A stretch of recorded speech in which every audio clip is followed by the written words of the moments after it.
What is going on, guys? So we got a package came in the mail today. This particular package is from Raw Spirit Fragrances. I covered one of their fragrances a long time ago. I'll link it up above where you guys can check out that old video. I was able to cover one of their sampler sets. In this video here, I'll be going over one of their full bottle presentations. Let's get into it. Still haven't found my blade, so we're using a pair of scissors today. Don't laugh at me.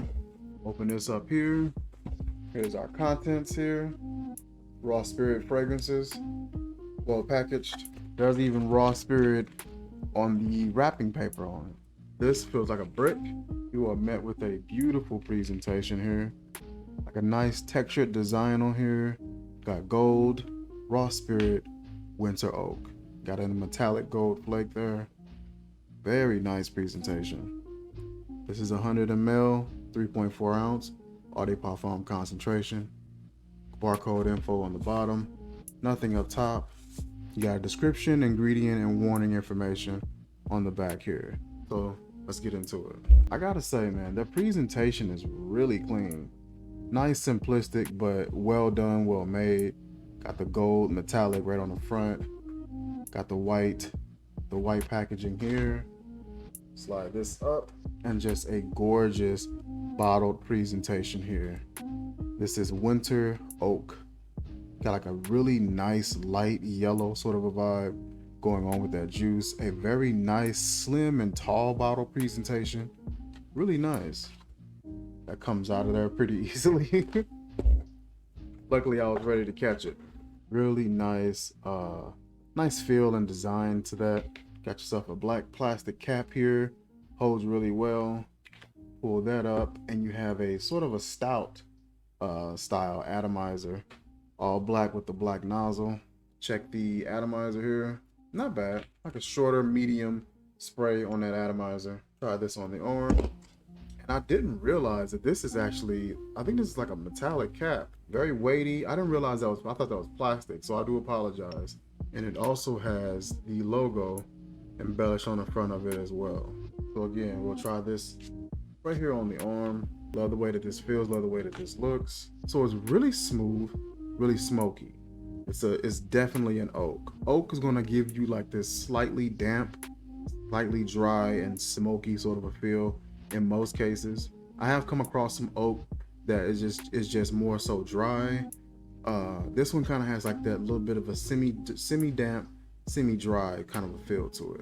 Really smooth, almost incensey, but not as, it's like not as sweet, savory, salty, fuzzy like incense. But it almost has that incense vibe to it. When I smell it, it smells like that's all that I can catch. There may be, more than likely there's going to be other notes here. I would argue and say that I may be catching a vetiver. There may very well be like a vetiver present with this one, Winter Oak. And I want to say that these guys had a running theme with some of the notes they utilized. That I want to say they were sourcing a lot of their materials from certain regions, giving people within those regions job opportunities, opportunities to be able to earn income by sourcing these ingredients and sourcing ingredients that were specific to that area. With doing that, they were able to not only produce a fragrance that smells amazing, but they were also able to help out some of the locals and the natives in some of those regions. If I'm not getting this mixed up, I want to say a long time ago reading this, it was either like an Australian vetiver or sandalwood or something like that, or like a Haitian vetiver and sandalwood. It was something like that where they were sourcing that material.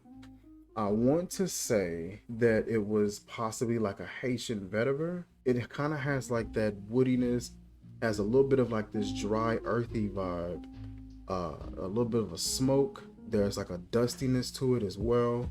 It's really smooth. It's not a lot of sweetness. It's not a lot of freshness happening. It simply smells like a really good quality. I do catch a little bit of freshness, and it does feel like a bergamot. And I want to say their bergamot was probably specific to that region as well. I can't wait to actually pull up the notes and see what the notes say to see if I can remember this correctly. My official guesses, I would say a sandalwood, an oak, a bergamot, and a vetiver. That's really all that I can pick up. This fragrance isn't doing a whole lot of movement, it's not doing anything super fancy. It's presenting itself as very natural, um, very straightforward, very well done, well blended. But there's not a whole lot of extra things happening. There's not anything coming off synthetic at all. Everything smells completely natural. So let's pull up the notes for this bad boy, see what we actually got. Okay, so we were right on some of these. We had the bergamot oil, we had that correct. We had the oak, of course, was correct because that's in the fragrance. We mentioned sandalwood, but that wasn't listed here. But we also did mention vetiver. We did mention a Haitian vetiver possibly.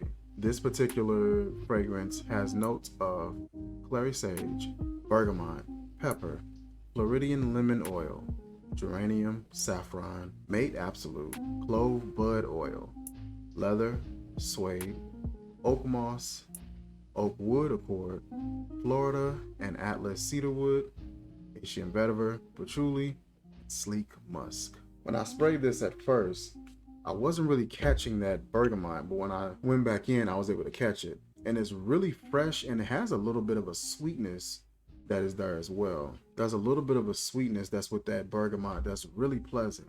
The clary sage comes in as just a little bit of an airiness along way with that bergamot.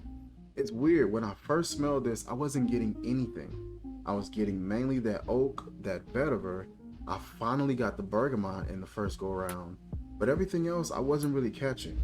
Now that I see what's here, I can pick up on the leather. I can smell that murky sort of a vibe from that oak moss mixing in right with that oak wood, and not realizing that those two work together wonderfully.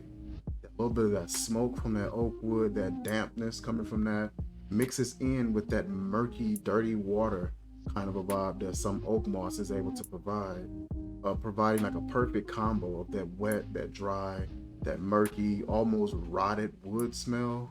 That's like a burning rotted wood. It almost adds into that.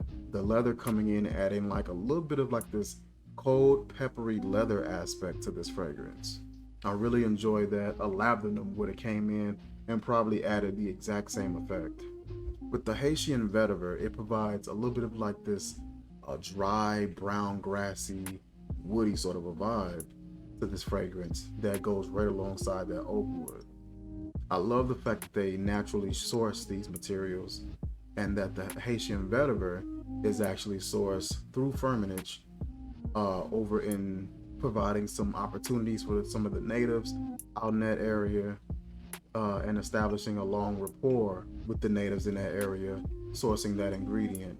With that, a portion of the proceeds go to help those in that community, which is excellent.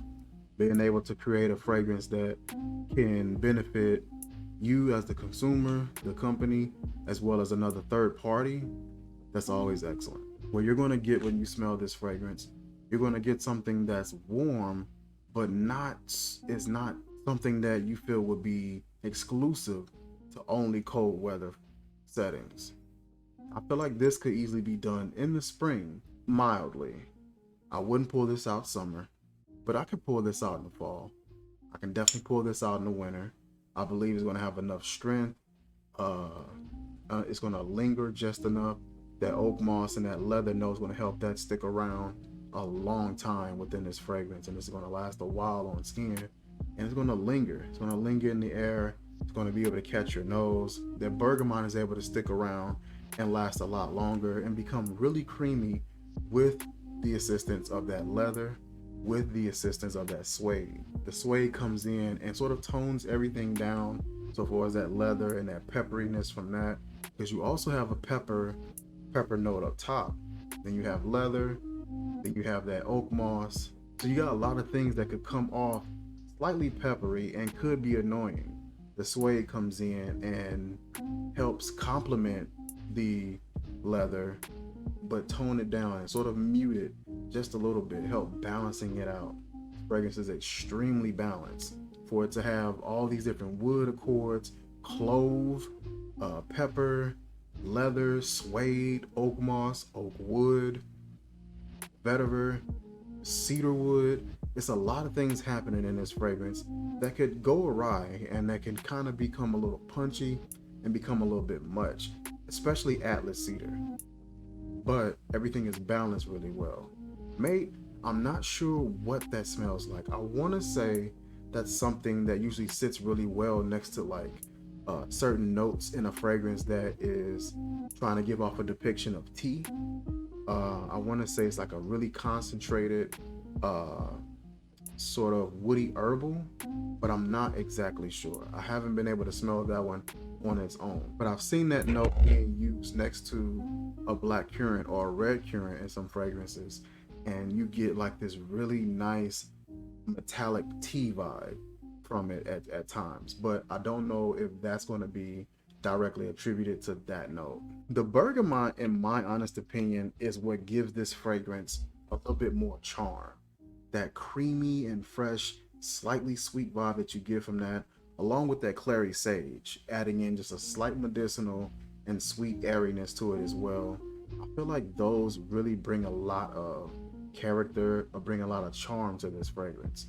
When you think of oak and you think of like a nice smoky oak wood and cedar wood and oak moss and clove, it can be dense, and it can be sort of dense and stagnant if done the wrong way.